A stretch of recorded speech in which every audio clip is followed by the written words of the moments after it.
Have what is believed to be the first ever race, the Paris to Rouen contest, as they would say, and so that's where we get the term concours. In French means contest, and so we see car shows might be referred to as the concours d'élégance. And so what that means is kind of the elegant competition, the elegant contest of cars, where they're more judged on what they look like. And so in case of this first ever race, there were a whole lot of different technologies: steam, electric, gas, comprised of various 69 competitors. But the cars, not only were they judged on how fast they got to the various location, they were also judged on their reliability, their safety, their innovation. So it was also a contest that was judged. That's why we see at the bottom races in quotation marks. Who marketed this? Who organized this first ever event? It was a media entity. So we go back to that earlier key stakeholder diagram, and we can see the role of media was absolutely critical here in the case of organizing, but also promoting this first ever event. Why did this particular magazine, a Paris-based magazine called Le Petit Journal, they did it so they could increase circulation. At the time, and this is something, cars were something that was completely rare. You would never ever see one. And so to see a race, that's something that's going to drive sales. Now, in the old days, people used to get all their news from a newspaper. They didn't obviously get it from television. And so when people would come and buy a subscription, they were hoping to get the latest news on events like this.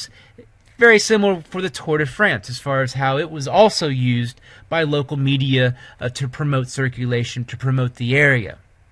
In this case, we have a motorsport event, but whenever we have a new idea come to fruition, oftentimes we're going to get some problems. Oftentimes we're going to get some, whoa, this might be a concern going forward. In this case, in the Paris to Rouen, we see a depiction of one of the cars in that event coming barreling through this particular busy street in this downtown that the route went through, and we can see people really not even paying attention.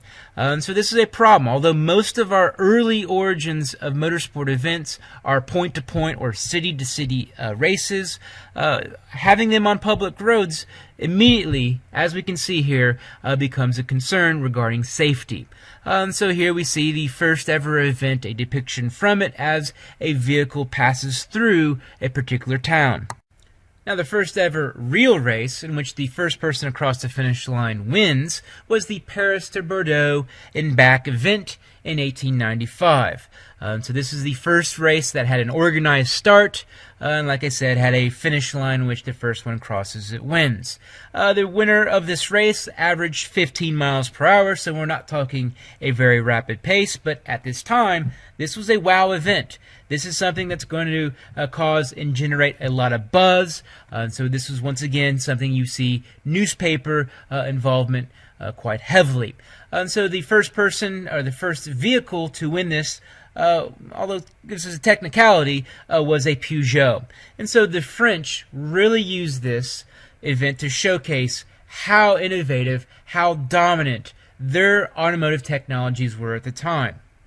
So if the internal combustion engine originated there in Germany, and obviously that technology dominated the 20th century, why do we see the origins of motorsport so heavy there in France? A few different reasons for this. First off, France had very well developed, very sophisticated highway and road network. Essentially, very wide roads that were also quite smooth. And so that made it more useful for individuals to have a vehicle, because they could then go farther distance quite easily compared to other places. Further, in France, you had a lot of individual inventors, individual tinkerers, who then became entrepreneurs. And so over time, these individuals would come up with their own ideas. Some of them wouldn't work. Other ideas would work. And then, the guy down the street has his idea. Yep, you apply it to your idea, and then before you know it, you're going to have a better vehicle. So you have a lot of these individuals throughout much of France coming up with their own ideas, and this kind of shared technology over time, the automobile and motorsport really took off here. One way to clearly show this, in 1900, there were about 600 different car manufacturers in France. At that same time, in Western Europe and the United States combined, there were only 100. That really shows you how dominant the French were in the early automotive technologies. Further, In France, you had these groups in which they would want to kind of be exclusive. We still see these today, various exclusive groups, typically related to, we can think of like country clubs as being exclusive. Well, back then, what helped you to be exclusive was having a lot of money, which you could also then buy a vehicle, buy an automobile. And so over time, these automobile clubs started to form in which people that wanted that exclusivity, but also that kind of that shared and understanding, that shared passion for automobiles would come together, and then maybe over time race here and there. So once you have various individuals racing, you need to have a little bit of regulation. That then becomes our very first sanctioning body.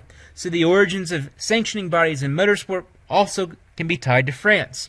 So that first ever sanctioning body has this long name, the Association Internationale des Automobiles Clubs Reconnus. Probably not doing a good job with that, but who cares? And this was the first ever sanctioning body of these automobile club races in 1904. Why is this important? This particular automobile club later would morph into, in 1947, the Fédération Internationale de l'Automobile, which we know today as the world's governing body of motorsport, FIA. So we can also tie this into the Olympics. The Olympics, where is their headquarters? Their headquarters is in France, because in France is where we see the origins of these governing bodies to govern sport. So it's not just motorsport. We see this early dominance of the French. As we've learned, the French, they dominated motorsport, but also automotive manufacturing early on. They won all the races. Then came the Gordon Bennett Cup from 1898 to 1906, the first ever organized international competition of motorsport. Here, J. Gordon Bennett was actually a U.S. American, so he's quite a patriotic individual who was really much interested in country versus country competition. Also, as we can see here, he was a newspaper tycoon, so once again we can see the role of media. So early on, he was using this event, especially its very global interest, to promote his newspaper, to promote his product, so he can make some money. So once again, the role of media in spreading motorsport content, but also the role of media in using motorsport to make some cash. And so this organized event was done so that each country was only allowed 3 cars. As we can probably go ahead and guess, the French didn't like that. They were only allowed 3. They're dominating everything. They're blowing everyone out. Here, that means they were only allowed 3 cars to race in this particular cup each year. And to make it even more nationalistic, the winning car, the country in which the winning car resided, could host next year's Gordon Bennett Cup. A legacy that we still see to this day in motorsport is the use of international racing colors. And this goes back to the Gordon Bennett Cup, when each country would paint their cars in their own unique color. In the case of France, they used the Bleu de France, this paler, this lighter blue that goes back to the French monarchy and whatnot. French national teams in soccer, rugby actually still use this blue in their particular uniforms, kits, what have you. This here is a Bugatti, so you're probably thinking, wait a minute, a Bugatti is Italian. Actually, Bugatti was originally French. So Bugatti was a Frenchman, so this is sometime in the 1930s, and we can see how this car uses that pale blue racing color that distinguished France from other international competitors. The international racing color for Germany originally was white, and we can see that here in the 1909 Blitzen Benz, a German-manufactured vehicle that broke land speed records, very famous car. This white color, we still see this to this day. BMWs often painted white, but also Porsches. Porsches, in the inside of them, utilize a white base color. So although today we might see a lot of graphics on top of those Porsche race cars, the bare bones, the inside of them, utilize white. Some of you might say, wait a minute though, what about the silver arrows? What about Mercedes? Well, Germany also has another racing color, and that's silver, or we could almost think of it as bare metal. And the reason why is the myth, the urban legend is that the cars were too heavy for a particular competition, so they stripped the paint. Then they became just light enough after they stripped the paint, and then became this silver bare metal vehicle. So the silver arrows, we think of Mercedes, Audi, oftentimes utilize silver. So in Germany, the international racing colors are white or silver. If you're a fan or a driver of Ferrari or a rider of Ducatis, then you already know that the international racing color for Italy is this deep red, or would be referred to there as Rosa Corsa, or racing red. Here we have a 1955 Jaguar D-Type that is painted up in the international racing color of Britain, and that's this kind of this hunter green, this dark green, or this is actually known as British racing green. So it kind of has this own distinct color. Today, Aston Martins that compete oftentimes have this dark racing green. Caterham, which is a F1 competitor, also uses this dark British racing green as well. For the United States, our international racing color originally was red, then became this dark blue, but over time we can pretty much identify it as distinctively this particular pattern here, which we have a blue base with 2 white stripes, or the inverse of that, a white base with 2 blue stripes, which you'll see on a follow photo. This is a cool image here. It was originally black and white, in which this individual, mentioned at the bottom, actually has added color to the photo to show what that international racing color would actually look like. The other international racing color I said for the United States is this white with 2 blue stripes. It actually came from an individual named Cunningham who actually put these stripes on his Corvette as he went on to international competitions, particularly Le Mans, using this particular paint scheme. So we still see this particular pattern, although sponsors have changed the game and everything regarding international racing colors, particularly in the United States. But this particular pattern here has become the international racing color for the United States. What distinguishes this particular lecture on the history of motorsport from the motorsports engineering lecture on the history of motorsport is, once again, we're going to focus in on the non-engineering side. So here we can see the role of sponsorship. Now today, sponsorship has, like I said, removed a lot of those international racing colors. No longer do we see them as prominently. Here on the left, a Corvette that competed internationally. Here on the right, a Corvette that competes internationally. And you can see how they're using 2 different paint schemes. The yellow on the right was part of, was first off CompuWare's colors, but it was also part of Corvette rebranding their Millennium Corvette, kind of rebranding, utilizing this Millennium Yellow, as they call it. So we can see here over time how sponsorship have come to play an increasing role in the liveries or the paint jobs, but also in the funding of motorsport competitions, teams, what have you. Our next key historical motorsport event is the 1906 French Grand Prix. Grand Prix, translated into English, is big prize. So Grand Prix, a term heavily used in motorsport, is like a lot of other things in motorsport, has its origins there in France.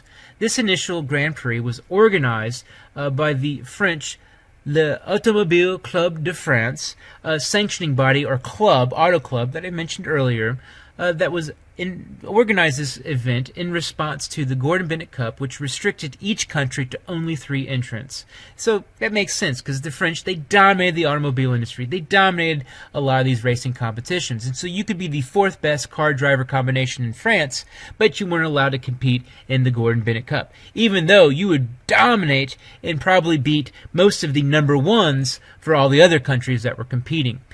This competition was held on a closed but public circuit near Le Mans, France. And so although it's not the same as the circuit we would see in Le Mans, where the 24 Hours of Le Mans is held, we definitely can see the origins of motorsport in France in this particular area of their country.